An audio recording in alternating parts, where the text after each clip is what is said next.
juntinhos a Ele. Ele nos aproxima a Deus, mas é preciso escutá-lo. Em João 18:37 fala: Então disse Pilatos: Logo tu és rei. Respondeu Jesus: Tu dizes que sou rei. E para isso nasci, e para isso vim ao mundo, a fim de dar testemunho da verdade. Todo aquele que é da verdade ouve a minha voz. Que os nossos ouvidos estejam atentos ao seu chamado. Amém?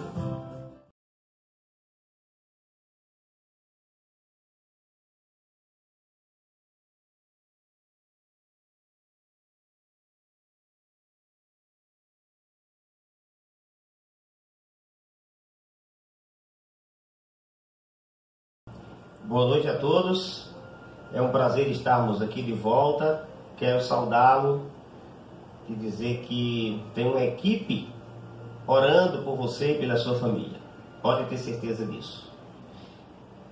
Nós vamos orar ao nosso Deus, a fim de que possamos conduzir o estudo dessa noite. Afinal, vamos ver a segunda-feira, dia 10 de Abib, do ano 31, dando sequência na nossa proposta, que é ver o que aconteceu, estudar o que aconteceu na última semana de Jesus aqui na Terra. Oremos. Querido Pai que está no céu, nosso Deus, uma vez mais vimos a Tua presença, humildes, desejando receber a influência benfazeja do Espírito Santo, o nosso professor. Abençoa todos nós, nossos amigos que nos acompanham nas mídias sociais, suas famílias também, que todos estejam em paz. Te pedimos em nome de Jesus. Muito bem, vamos lá. Estamos na segunda-feira, 10 de Abib, do ano 31, lá em Jerusalém. Nós encerramos o tema de ontem com o versículo 17 do capítulo 21 de Mateus, falando exatamente que Jesus deixou a cidade, deixou o templo, já no entardecer, a noite ia chegando, e ele foi pernoitar em Betânia, dando cumprimento ao que no Velho Testamento se dizia a respeito do Cordeiro Pascal, que a partir do 10º dia deveria ser separado, aliás, no 10º dia deveria ser separado, a fim de se preparar para ser imolado no 14º dia. E foi exatamente isso que aconteceu com Jesus. Você vai ver que Jesus permaneceu nessa última semana em Jerusalém, desde o domingo, quando ele chegou, e não saiu mais de lá, dando cumprimento ao que o Velho Testamento dizia em relação ao Cordeiro Pascal. Ok? Então, Mateus capítulo 21, versículo 18 e 19. Vamos lá. Encontraram? Cedo de manhã, ao voltar para a cidade, teve fome. E vendo uma figueira à beira do caminho, aproximou-se dela, e não tendo achado senão folhas, disse-lhe, nunca mais nasça fruto em ti. E a figueira secou imediatamente. Agora vejam. Jesus então volta de Betânia, se dirigindo para Jerusalém outra vez. Entre a vila de Betânia e Jerusalém, de manhã cedo, conforme diz o texto, Jesus sentiu fome. E o Jesus humano, o Jesus judeu, o Jesus que foi capaz de vir aqui e tornar-se igual a mim e a você, chorou, teve fome, indignou-se com os vendedores do templo, é esse. Humano, como eu e você, por incrível que pareça. A gente vai estudar isso mais tarde. Nele se concentram as duas naturezas, a divina e a humana. Daqui a pouquinho a gente vai tocar nesse ponto.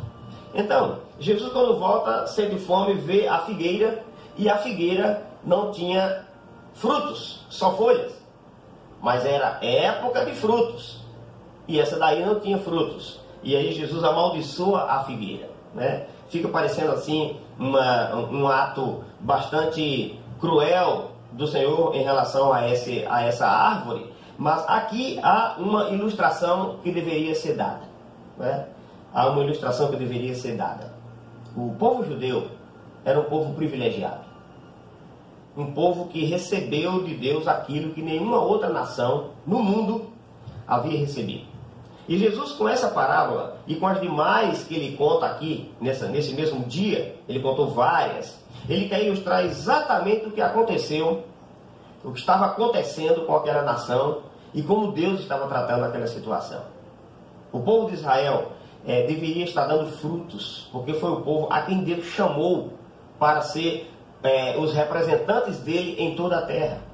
Deus não chamou Israel ou separou Israel para ser um povo exclusivo e todas as demais nações agora perecerem. Não, o objetivo de Deus era que aquela nação pudesse compreender o plano de Deus, aceitar o Messias. E se eles tivessem aceitado Jesus como Messias, a pomba da paz voaria dos muros de Jerusalém em direção a todas as nações. Mas que pena, não foi isso que aconteceu. Em outra parte da Bíblia, no Evangelho de João, nós lemos: ele veio para o que era seu e os seus não o receberam. Eles deveriam produzir frutos, mas não tinha frutos, só tinha folhas secas. Por isso Jesus amaldiçoou. Isso significa que ele desprezou e rejeitou os judeus para sempre? Não, senhor. Ele rejeitou os judeus como nação escolhida para fazer a evangelização do mundo. Mas pessoas, jamais. Jesus não desiste de ninguém. Por isso que hoje, judeus e gentios de qualquer parte do mundo podem aceitá-lo, com toda segurança. Então ele faz isso. Depois Jesus conta a parábola dos lavradores maus. Você pode dar uma olhadinha aí. Logo em seguida, você tem a figueira sem fruto. Antes, a parábola dos 2 filhos. Ele conta que um homem tinha 2 filhos, um fazendeiro. Aí ele disse ao mais moço, ao mais velho, chamou os 2, vamos para o campo, vamos me ajudar na lida da fazenda, da roça, do campo. E aí um deles disse, eu vou, mas não foi. O outro disse, eu não vou, mas arrependendo-se, foi. O que ele queria ilustrar com isso? Deus, Jesus, chamou 2 filhos, tinha 2 filhos, os judeus e os gentios. Os judeus disseram, nós vamos. Exatamente foi isso que eles falaram quando Moisés apresentou a aliança do Senhor no Monte Sinai. O povo disse assim, tudo que o Senhor falou, faremos e obedeceremos. Ou seja, nós vamos para o campo, mas não foram. Rejeitaram e desprezaram o maior dom do céu, Jesus Cristo, o Messias prometido. O outro filho são os gentios. São aqueles que não queriam nada com Deus. São aqueles que eram considerados pagãos, que não conheciam verdadeiramente o Deus de Israel. Alguns que conheciam, alguns que entravam em contato com essa nação e entendiam quem era o Deus verdadeiro, passavam a ser servos dele. Por exemplo, Naamã, o leproso, no tempo de Eliseu, após ser curado, ele levou para a sua terra um saco de terra para poder ajoelhar em cima dela, a terra de Israel, reconhecendo Deus como Deus verdadeiro e único. Nabucodonosor também, quando foi provado, reconheceu Deus como verdadeiro. Deus não fazia exceção, mesmo no tempo em que os judeus eram a nação escolhida e separada para um propósito especial. Até porque ele disse ao pai dos judeus, Abraão, você vai ser uma bênção para todas as famílias da terra, todas as nações da terra. Então a exclusividade deles era apenas como o povo que recebeu os depositários de Deus e deveria, a partir daí, dar ao mundo. Os pagãos não aceitaram, os pagãos viviam longe de Deus, mas aqueles que aceitavam vinham para Deus. É o caso do eunuco, contado em Atos dos Apóstolos. Ele era um eunuco que era tesoureiro de Candace, a rainha dos etíopes, mas que viera adorar em Jerusalém, diz o texto bíblico. Ou seja, havia trazido seu cordeirinho, havia reconhecido Deus de Israel como Deus verdadeiro. Então, esse é o segundo filho da parábola dos 2 filhos, que a princípio disse, eu não vou. Era no mundo, era pagão. Mas arrependendo-se foi. Exatamente Jesus profetiza aqui o que estava acontecendo com a nação judaica e com o resto do mundo. Os pagãos, ao ouvirem o Evangelho de Cristo, à medida em que Paulo, Pedro, André, Filipe, Tiago e os demais discípulos que iam se chegando, formando o primeiro núcleo da igreja cristã, pregavam sobre Jesus Cristo, os pagãos iam aceitando. Olha o carcereiro de Filipos, enquanto Paulo e Silas cantavam na prisão, depois de serem açoitados, e Deus causou um terremoto para salvar aqueles 2 servos dele, o carcereiro tocado, um pagão, disse, senhores, o que eu devo fazer para ser salvo? Percebem? O plano de Deus para a nação judaica, essa nação privilegiada, era aquele que o livro de Zacarias descreve como, naquele dia, 10 homens pegarão na orla de um judeu e dirão, leva-nos contigo ou convosco, porque temos ouvido que Deus está com vocês. Esse era o plano de Deus para aquela nação. Infelizmente eles rejeitaram. Aí vem a parábola dos lavradores. Estão lembrados aqui, está dentro do texto aqui. Você vai ver isso em Mateus 21, dos versos 33 em diante. em que o dono da fazenda mandou os empregados saber como é que estava indo a lida na fazenda, e os lavradores mataram os servos do rei que enviou, do Senhor. Depois ele mandou seu próprio filho dizendo, vão respeitar meu filho. Mas os lavradores maus mataram o filho do dono da terra. Jesus também outra vez preconizava, falava por palavra para entrar no coração daquelas pessoas. Foi isso que eles fizeram. Vieram os profetas e o povo matou. Os judeus mataram, o povo de Israel matou. Veio o próprio filho e o povo de Israel fez o quê? Matou também do mesmo jeito. Embora se cumpre aí na vinda do filho algo muito maior do qual vamos tratar posteriormente. Essa é a parábola para ilustrar o privilégio que aquele povo tinha e como eles rejeitaram. Depois vem a parábola das bodas. Jesus conta essas parábolas todas com a mesma lição espiritual, para mostrar que rejeitaram o plano de Deus e o privilégio que tinham. E agora esse plano foi estendido a todas as nações. No entanto, para a gente poder ter noção melhor da riqueza espiritual daquele povo, quero que você leia comigo Romanos capítulo 9, versos 4 e 5. Adiantemos um pouco a Bíblia, você está em Mateus, para o capítulo 9 de Romanos, carta aos Romanos, versos 4 e 5. Nesse contexto, Paulo está falando da incredulidade dos judeus por não terem aceitado como nação o Messias prometido, como nação. Até porque vários sacerdotes aceitaram a fé, vários judeus, o próprio Paulo era judeu, da tribo de Benjamim, os primeiros apóstolos todos foram judeus, e o próprio Jesus, Então vamos, ele falando desse assunto diz o seguinte, versos 4 e 5, preste atenção. São israelitas, pertencem-lhe à adoção e também à glória. Vejam, pertence àquele povo à adoção e à glória. Olha que coisa bonita. As alianças que Deus fez foi primeiramente com aquele povo, para que ele levasse ao mundo. A legislação, ou seja, as leis que garantiriam sucesso, êxito nessa vida aqui na terra e na vida por vir. As leis, a legislação. O que mais? O culto e as promessas. Quando eu lendo isso aqui, lembrei-me da experiência de Jesus com a mulher samaritana, quando Jesus estava lá e a mulher questionando, conversando com Jesus, fala assim, dizem que a salvação dizem que o Cristo vem dos judeus. E aí Jesus fala assim, olha, vocês adoram o que não entendem.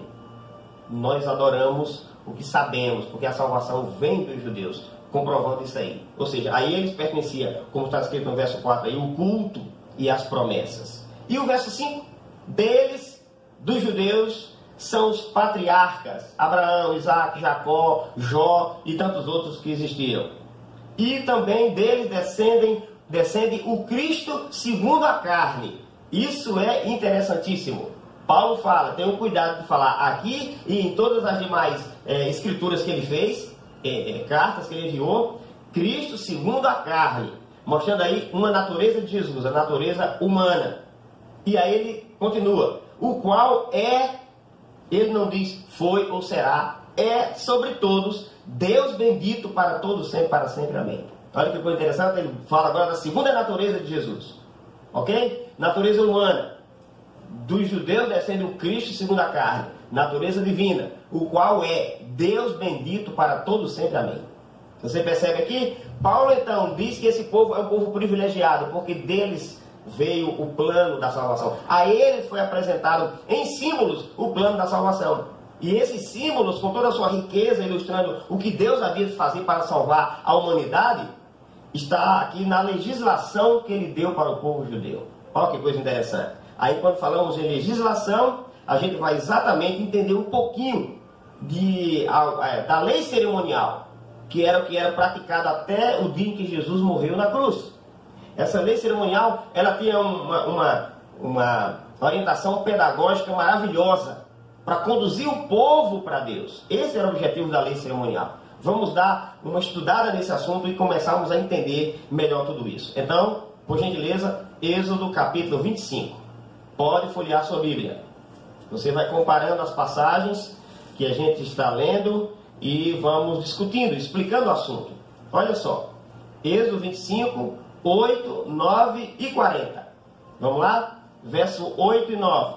E me farão um santuário para que eu possa habitar no meio deles. Moisés tira o povo do Egito, está caminhando em direção a Canaã. No deserto, Deus fala, olha, eu preciso habitar no meio de vocês. Essa sempre foi a intenção de Deus. Podem ter certeza.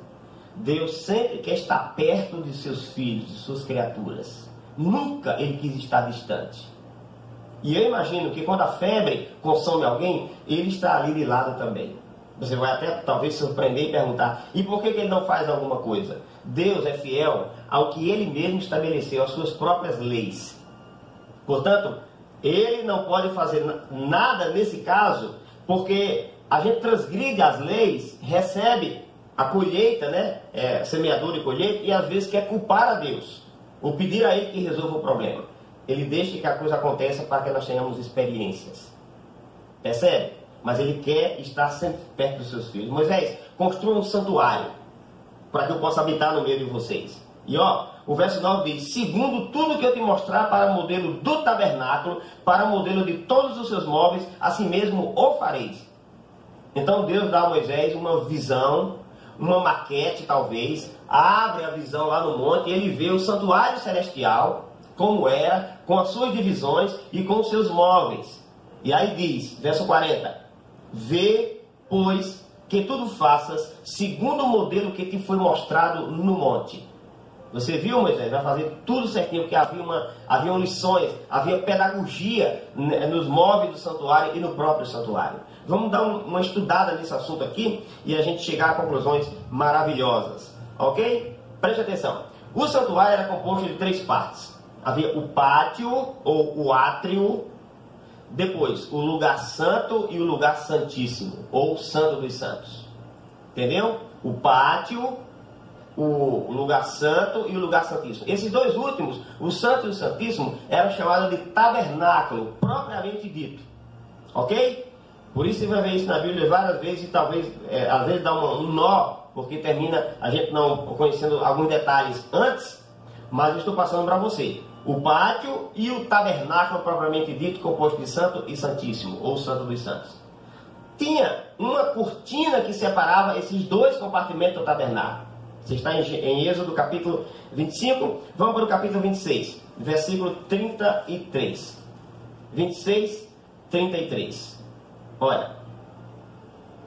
Pendurarás o véu debaixo dos colchetes e trarás para lá a arca do testemunho, para dentro do véu. O véu vos fará separação entre o santo lugar e o santo dos santos. Você entendeu? Percebeu? Um véu ou uma cortina separava o lugar santo do lugar santo dos santos. Que móveis haviam nesses ambientes e em todo o santuário que prefigurava a vinda do Cordeiro de Deus que tira o pecado do mundo, que apontava para o maior dom do céu, Jesus Cristo vir à terra morrer em nosso favor, nos resgatar do pecado e da destruição e da morte eterna, destruição eterna. Vamos lá, a Bíblia nos responde. Eu quero fazer com você, levando em ordem crescente, a partir do pátio, primeira parte do santuário. Êxodo capítulo 27, versículo 1. Olha lá, o altar do holocausto. Diz assim, farás também o altar de madeira de acácia, de 5 côvados será o seu comprimento, de 5 a largura, portanto será quadrado o altar, e de 3 côvados a altura. Então você tem aí, o altar do holocausto era o primeiro móvel. Se você estivesse entrando no santuário agora, passando pela primeira porta ou cortina do pátio, do átrio, você se deparava com o altar do holocausto. O altar do holocausto estava fora do tabernáculo, da mesma forma como o Monte Calvário, onde Jesus morreu, estava fora de Jerusalém, além dos muros. O altar do holocausto era o local onde os pecadores, o povo de Israel, trazia seus cordeirinhos para ofertar, como oferta pelo seu pecado. Depois então que era devidamente tirada a pele, separado as entranhas, a carne era colocada, organizada em cima desse altar e era queimada, como uma oferta que era feita para Deus, em lugar do pecador. O pecador, em vez de morrer, um inocente morria no lugar dele, uma ovelhinha que era sem defeito, sem mancha e de 1 ano mais ou menos. Olha que coisa interessante. Essa ovelhinha era prefigurava Jesus. Estão lembrados do que João disse quando batizou Jesus no dia seguinte? Está em João 1:29. Eis o Cordeiro de Deus que tira o pecado do mundo. Aqueles cordeirinhos aí do santuário, queimados em cima do altar, representavam Jesus, cujo sacrifício ia ser no altar do Monte do Calvário, fora da cidade. Percebeu? Ok. Depois do altar, você caminha um pouquinho para frente, levemente para a esquerda, você vai encontrar o segundo móvel que está ali no pátio. Capítulo 30, versos 17 e depois o 21 de Êxodo. Eu estou entregando a você na ordem correta geográfica do santuário, ok? 30 é o capítulo, versículo 17 e depois 21. Diz assim o 17. Capítulo 30 de Êxodo, versos 17 e 21. Disse mais o Senhor a Moisés. Vamos ler o 18, né? Também ele é importante. Ou talvez do 17 ao 21. Seria melhor assim. Disse mais o Senhor a Moisés. Farás também uma bacia de bronze com o seu suporte de bronze para lavar. Pô-la-ás entre a tenda da congregação e o altar, e deitarás água nela. A bacia de bronze deveria ser colocada entre a tenda da congregação, o tabernáculo propriamente dito, e o altar do holocausto, que nós falamos agora que estava no pátio. Nela, verso 19, Arão e seus filhos lavarão as mãos e os pés. É bem interessante, nunca falamos tanto em lavar as mãos, né? E aqui eu estou mostrando como é que os sacerdotes faziam antes de entrar no tabernáculo. Lavará as mãos e os pés com água. Quando entrarem na tenda da congregação, lavar-se-ão com água, para que não morram. Ou quando se chegarem ao altar para ministrar, para acender a oferta queimada ao Senhor. Verso 21. Lavarão, pois, as mãos e os pés, para que não morram. Isso é um estatuto perpétuo nas vossas gerações. Então era isso que acontecia. Na hora que o pecador trazia sua ovelhinha, e ele era imolado ali, perto do altar do holocausto, o sacerdote tomava do sangue dessa ovelhinha e entrava para dentro do tabernáculo para, com um isopo, um pincelzinho ou com a ponta dos dedos, colocar naquele véu que separava o lugar santo do lugar santíssimo. Aí ele voltava com o resto do sangue, derramava na base do altar, e aí o pecador ia embora, tendo seu pecado perdoado. Você entendeu que coisa maravilhosa? Era isso que acontecia. Aí o sacerdote, antes de entrar para levar o sangue, lavava as mãos e os pés. E quando saía de lá, antes de tocar no altar de novo, lavava as mãos e os pés. Isso mostra toda a reverência que nós teríamos que ter com as coisas santas. Essa reverência com o plano da redenção. Tudo para ilustrar. A bacia com água representa o Espírito Santo, que lava e regenera a nossa consciência das obras mortas. É ele o responsável em promover a transformação. Ok, aí a gente entra no tabernáculo, tá? Segunda parte aí. E nós temos logo em seguida, se você olhar para a direita, a mesa com os pães da proposição. Volta um pouquinho para o capítulo 25, ok? De Êxodo 25, versículos 23 e depois versículo 30. 23. Também farás a mesa de madeira de acácia, terá o comprimento de 2 côvados, a largura de 1 côvado e a altura de 1 côvado e meio. 1 côvado é 50 centímetros mais ou menos, tá? Era uma mesa, tá? Que devia ser feita. E o verso 30. Porás sobre a mesa os pães da proposição, diante de mim perpetuamente. Em cima daquela mesa era colocado semanalmente 12 pães, chamados pães da proposição, pães da presença. Era para ilustrar Deus que alimenta o seu povo, Cristo que alimenta o seu povo. Estão lembrados que Jesus, quando esteve aqui, disse: eu sou o pão vivo que desceu do céu? Tinha 12 porque era para representar as 12 tribos de Israel. Esse pão era trocado semanalmente. Tirava ele de lá daquela mesa, os sacerdotes comiam, só eles podiam comer, e aí colocava outro novinho, fresquinho em cima. Ok? Essa era a mesa. Se você olhasse à sua esquerda, dentro do tabernáculo, veria um outro móvel. Era um candeeiro. Você vai ver isso aí no capítulo 25, versos 31 e 37. 25, 31. Farás também um candelabro, candeeiro, castiçal, ou, como os judeus chamavam, menorá, de ouro puro, de ouro batido se fará este candeeiro, e o seu pedestal, sua haste, seus cálices, suas maçanetas, e as suas flores formarão com ele uma só peça. Uma só peça. Você leu o verso 31? Veja o verso 37. Também lhe fará 7 lâmpadas, as quais se acenderão para alumiar de fronte dele. O candeeiro que ficava à esquerda do tabernáculo era uma peça só feita de ouro, tendo 7 hastes. E quando chegava na ponta dessas 7 hastes, tinha um lugar específico para ser acendido o fogo continuamente. O sacerdote entrava ali todo dia para observar, tirar os pavios que porventura estivessem se acabando e colocar novos pavios, colocar azeite para que aquelas lâmpadas ficassem acesas continuamente. Aquilo ali representava Jesus como a luz do mundo. Ele disse: enquanto estou no mundo, sou a luz do mundo. E aquela menorá representava isso. Tudo apontava para o sacrifício de Cristo. Tudo no santuário. Aí se você então olhasse para frente, lembre-se, você entrou, olhou, à direita estava a mesa, à esquerda o candelabro, para frente estaria o altar do incenso. Capítulo 30, versículo 1 e 6. Vamos lá? 30 de Êxodo, verso 1 e 6. Verso 1. Farás também um altar para queimares nele o incenso. De madeira de acácia o farás. Porás o altar de fronte do véu, em que está a arca do testemunho, diante do propiciatório, ao qual está o testemunho que eu te avistarei dali. O altar do incenso era diferente do altar do holocausto. Ele ficava no tabernáculo, coladinho com o véu que dividia o lugar santo do lugar santo dos santos. O que significava isso?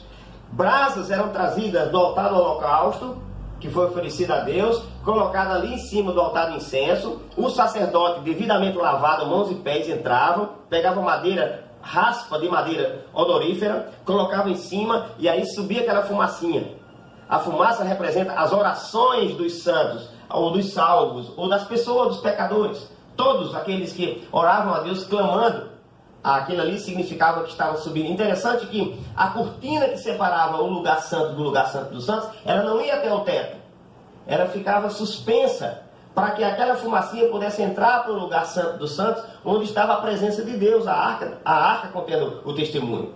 Ou seja, para que nossas orações pudessem chegar até os céus. E por que trazia a brasa do altar do holocausto? Porque todas as orações que nós fazemos, só receberemos resposta mediante o sacrifício de Jesus. A gente fala em nome de Jesus. Falar em nome de Jesus é mais do que citar-lhe o nome. É dizer o seguinte: o que eu estou te pedindo, o Senhor só vai me conceder, eu tenho certeza, por causa do mérito que Jesus tem.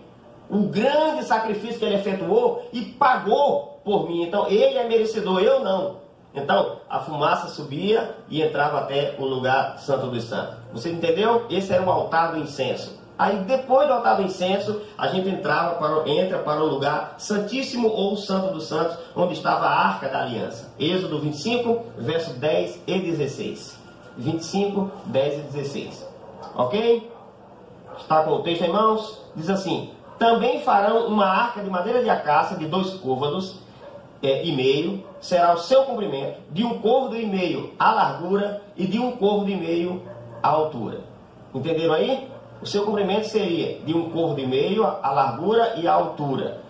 Essa arca era coberta de ouro, você pode ver isso no verso 11. De ouro puro a cobrirás. Você entendeu? Olha o verso 16. E porás a arca que eu te darei lá dentro do santuário. A arca ficava no lugar santo dos santos. Só era vista uma vez por ano, no dia da expiação, quando o sumo sacerdote ali entrava. Em cima da arca havia uma luz incandescente chamada Shekinah, ou seja, a glória de Deus. Era de lá que Deus comunicava com Moisés, com Arão e com os outros sumos sacerdotes, ano após ano. Agora, eu queria chamar a sua atenção para uma coisa interessante. A tampa da arca do testemunho. Era chamada de arca do testemunho porque nela estavam as 2 tábuas. A lei de Deus, escrita pelo dedo de Deus, em pedra, foram conservadas ali, significando justiça. Mas observe a tampa da arca. Você pode ver isso, por gentileza, no capítulo 25, versos 17 e 21. Ó, 17. Farás também um propiciatório de ouro puro. De 2 côvados e meio será o seu comprimento e a largura de 1 côvado e meio. Ou seja, o mesmo comprimento e a mesma largura da arca. Servia como tampa para a arca. E agora, mais embaixo um pouquinho, verso 21. Porás o propiciatório em cima da arca. Dentro dela porás o testemunho que eu te darei. Você entendeu isso aqui? A arca estava lá com o testemunho dentro. A lei de Deus, exigindo justiça, né? A Bíblia diz em Eclesiastes que no fim de tudo, o dever de todo homem é temer a Deus e guardar seus mandamentos. Esse é um dever. Justiça, está lá os mandamentos. Mas acima dos mandamentos estava o propiciatório. A arca era de madeira, de acácia revestida de ouro. O propiciatório não, era de ouro puro. Era uma peça só, tampando a arca, e dela subia 2 querubins, voltados com as faces um para o outro, como se estivesse adorando o trono de Deus. Então, nesse caso, o propiciatório era de ouro puro, porque ele representava algo muito maior. Você já leu essa palavra em alguma outra parte da Bíblia, propiciatório? Está lembrado lá de João? Eu quero que você leia comigo, na primeira carta de João. Eu faço questão de que nós leiamos esse texto, que você anote, porque tem tudo a ver com o que estamos falando aqui. Você tem no capítulo 2, versículo 2. 1 e 2. Primeira carta de João, tá? Não é João, é o Evangelho. Carta, capítulo 2, verso 1 e 2. Filhinhos meus, essas coisas vos escrevo para que não pequeis. Se todavia alguém pecar, temos advogado junto ao Pai. Quem é ele? Jesus Cristo, o justo. E olha o verso 2. E ele é a propiciação pelos nossos pecados. Propiciatório, a tampa da arca, propiciação pelos nossos pecados. Percebeu? A tampa estava acima da lei. A lei exige justiça, é meu dever e seu guardar a lei de Deus. Mas se a gente transgride ela, se a gente peca, acima dela está o propiciatório.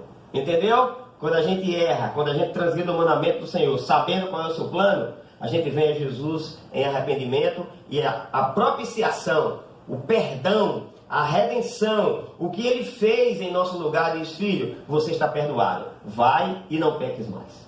Ó, que coisa maravilhosa! Como Deus queria nos ajudar a entender o plano da salvação e entender o povo de Israel a compreender também que o pecado não tomou ele de surpresa. Ele tinha um plano. E todo aquele plano ali, tudo que era praticado ali, apontava para o futuro.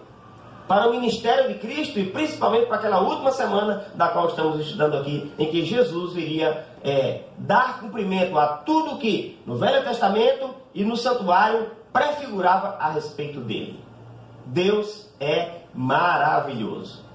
Nada pega ele de surpresa. E da mesma forma como ele providenciou um plano para que os israelitas pudessem ter a consciência tranquila e seus pecados perdoados, com fé no Messias vindouro, também preparou um plano para você essa semana. Hoje, na verdade, agora. Você entendeu? É capaz de compreender qual é o plano de Deus para a sua vida? Meu querido, deixa eu te falar uma coisa. Por mais favorecida que seja a sua vida nesse mundo, por melhor que seja, não é aquele lugar de ficar. Ele está contaminado pelo pecado. Falaremos disso essa semana, como é que isso aconteceu. O plano de Deus é salvar você, salvar a sua família. Te salvar do que é mal. Te dar vida em abundância aqui. E quando eu falo de vida em abundância, não estou falando de dinheiro, de apartamento, de carro, de riqueza, de fama. Eu estou falando de um coração cheio das coisas de Deus, saturado de Deus, que é quem promove a verdadeira felicidade. É isso que eu estou falando. E também da vida eterna, que é a mais importante. Você quer receber isso hoje? Então fique em pé. Igual você fez ontem. Fique em pé para nós nos consagrarmos a Deus com mais uma oração. Vamos! Levante-se! Quero ver você aqui, pertinho da tela.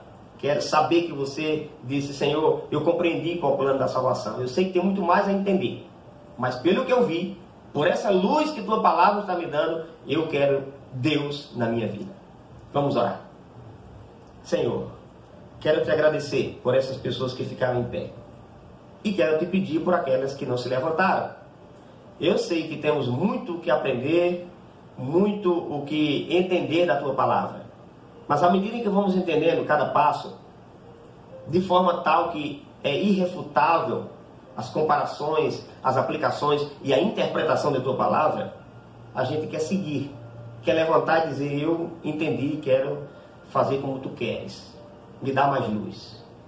Certeza que essa oração, esse pedido, nunca fica sem resposta. Talvez se alguém pedir um carro, a cura para uma doença ou qualquer outra coisa, Deus diga: aguarde um pouco, se não responder imediatamente. Ou se não disser não. Mas essa oração, eu quero luz para compreender tua palavra, saber qual é a tua vontade. Ah, Senhor, essa o Senhor responde imediatamente. Então abençoe cada pessoa que acompanha conosco, de onde quer que esteja, e dar a ele entendimento espiritual para uma vida melhor. Te peço em nome de Jesus. Amém.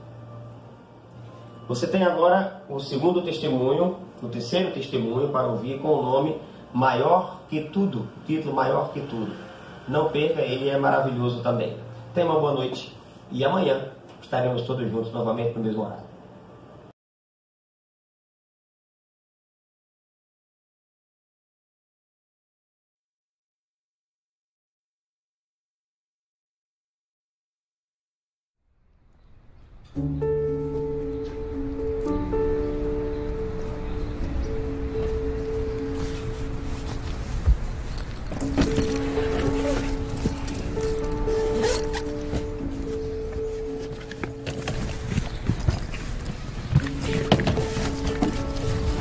Essa é a pior parte de ser pastor, né, pai? Eu também vou sentir saudades do tio.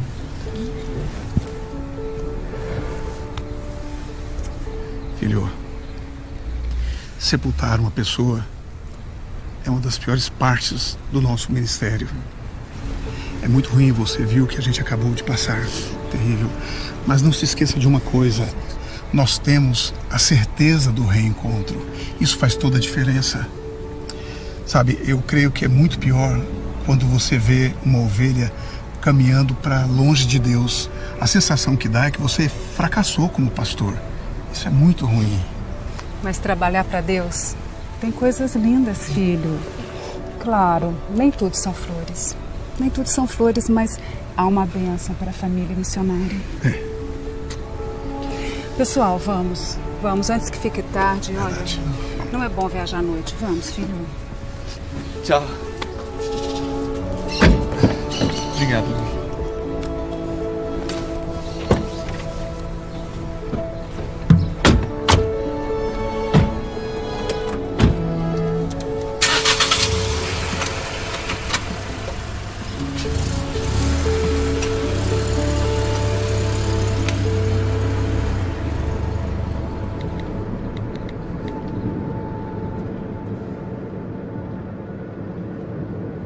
Brenner, você tem um plano B? Como assim, pai? Filho, você termina o seu curso no final do ano, ok? Tá, eu sei que você espera receber chamado para ser pastor logo. Mas se não receber chamado, você vai fazer o quê? É aí que entraria o plano B que eu tô te falando. Pai, meu plano A é ser pastor. Meu plano B também é ser pastor. Estou me formando para ser pastor. Com salário ou sem salário. Aqui no Brasil ou onde Deus mandar. Com ou sem chamado, eu vou falar de Jesus de forma voluntária. Mas, filho, que tal esperar e se preparar um pouco mais? Sabe, uma sugestão apenas? Estudar alguma pós, algo assim nessa linha, que complemente seus conhecimentos. Pode ser, mãe. Mas isso não me impediria de continuar levando a mensagem de forma voluntária. Eu gosto dessa ideia de voluntário, Brenda. Eu até tava pensando em fazer algo diferente, sabe? Assim, relacionado à música, que é uma coisa que eu gosto. Que legal, filha. Eu fico muito feliz em saber que vocês pensam dessa forma. Muito legal. Fruta não cai longe do pé, né, pai? Não, não cai não, nunca. Mas assim, esses são os meus planos. Até o final do ano, Deus irá mostrando o caminho. Disso eu tenho certeza. Eu também tenho, filho. Eu também.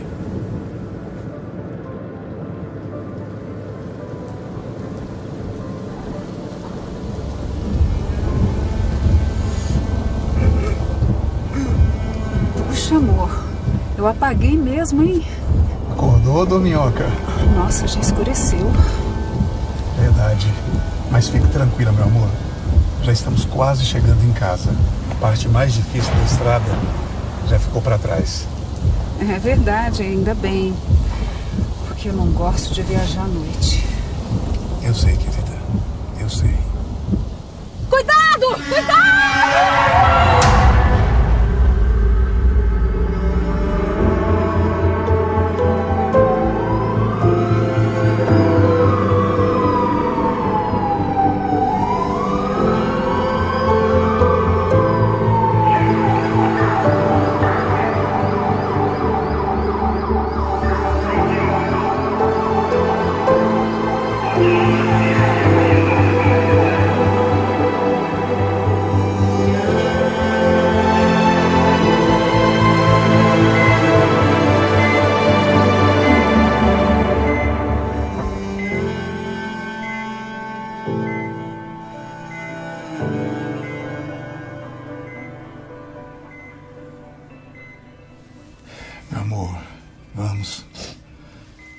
Sandra vai ficar com ela. Eu não sei se eu vou conseguir, Genival. Eu nunca pensei que um dia eu teria de enterrar o meu próprio filho. E a Lise? Olha ela, eu não tenho forças. Amor, querida, eu hoje vou pregar o sermão mais triste da minha vida. E eu também sinto que me faltam as forças. Mas eu preciso confiar no poder de Deus e falar da esperança que nós temos nele. Este é o nosso momento de viver tudo aquilo que sempre pregamos para os nossos filhos. Você é tão corajoso. O Brenner tinha essa coragem. Eu não sei se é coragem, sabe? Eu não consigo explicar a dor que eu estou sentindo. Mas essa dor só me faz eu buscar mais em Jesus a esperança que somente Ele pode dar. A Lise está viva. A nossa família está incompleta, mas não está destruída. Com licença, verificar se está tudo bem com a Lise e administrar os medicamentos. Tudo bem, doutora. Nós já estávamos de saída para a igreja. Eu lamento muito a situação, pastor. Meus sentimentos pela perda do Brenner. Obrigado. Doutora, muito obrigada por tudo que você e o pessoal do hospital têm feito pela nossa família. Nós gostaríamos de fazer muito mais. Lamentavelmente, a situação da Lise é muito grave. Eu sei que, aparentemente, não há esperanças. Mas hoje, em nossa igreja, oraremos juntos, colocando a vida da Lise nas mãos de Deus. Muito obrigada por tudo. Obrigado, doutora.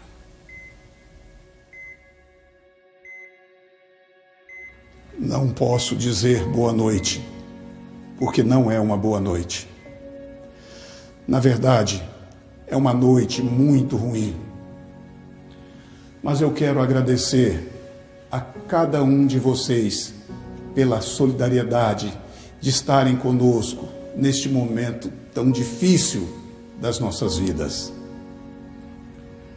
O Brenner estava estudando teologia, mas ele já era um pastor. Ele tinha a missão no coração e o seu maior desejo era falar do amor de Jesus para todas as pessoas, com chamado ou sem chamado, com salário ou sem salário, aqui no Brasil ou em qualquer parte do mundo. O Brenner não tinha plano B. Ou ele era pastor, ou ele era pastor. A sua vida era um testemunho do amor de Deus. Mas, por melhor que fosse, ele não era maior que Jesus. Põe essa frase no seu coração. O Brenner não era maior que Jesus. Sim, é verdade. O Brenner foi uma grande bênção para nós. Ele foi uma dádiva para todos nós. Mas a dádiva não é maior do que o doador. E eu creio que este doador, o autor da vida, este doador que é a própria ressurreição, ele que diz: quem crê em mim, ainda que esteja morto, viverá. O Brenner morreu acreditando.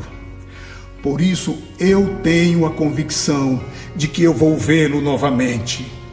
E hoje eu escolho acreditar que este doador tem poder para restaurar o meu coração quebrantado pela morte do meu filho.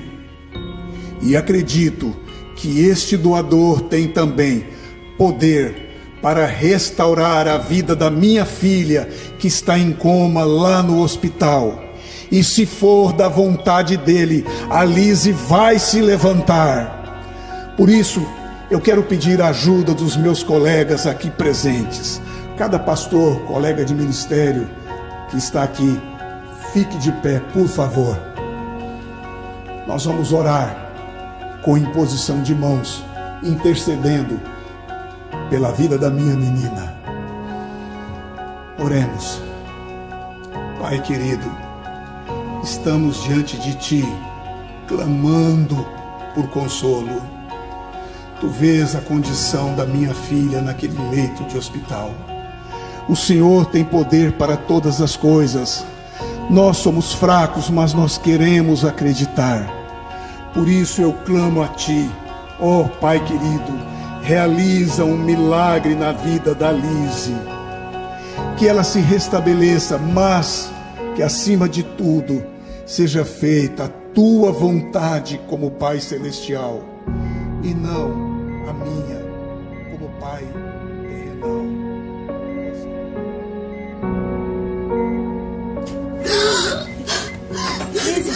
Lise, calma, Lise. Doutora, gente, ajuda, por favor.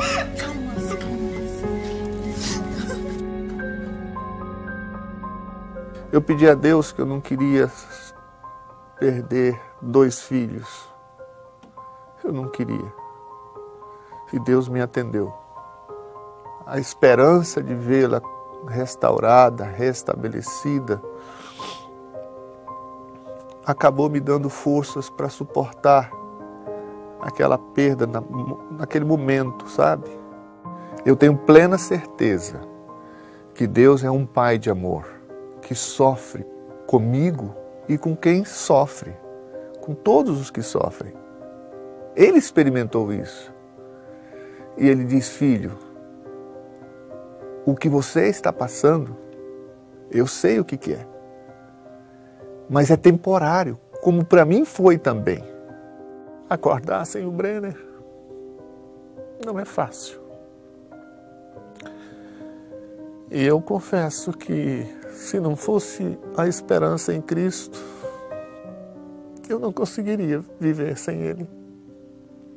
É Jesus que me dá força, sabe? Não só para mim, para minha esposa, para minha filha.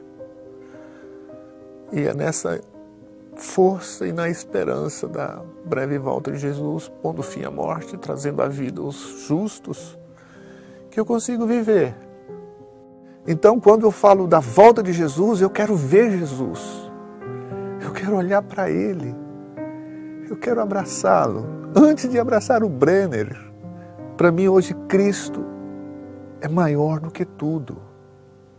Hoje eu vejo Jesus em tudo, inclusive na certeza de que em breve eu vou poder abraçá-lo.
Pois Ele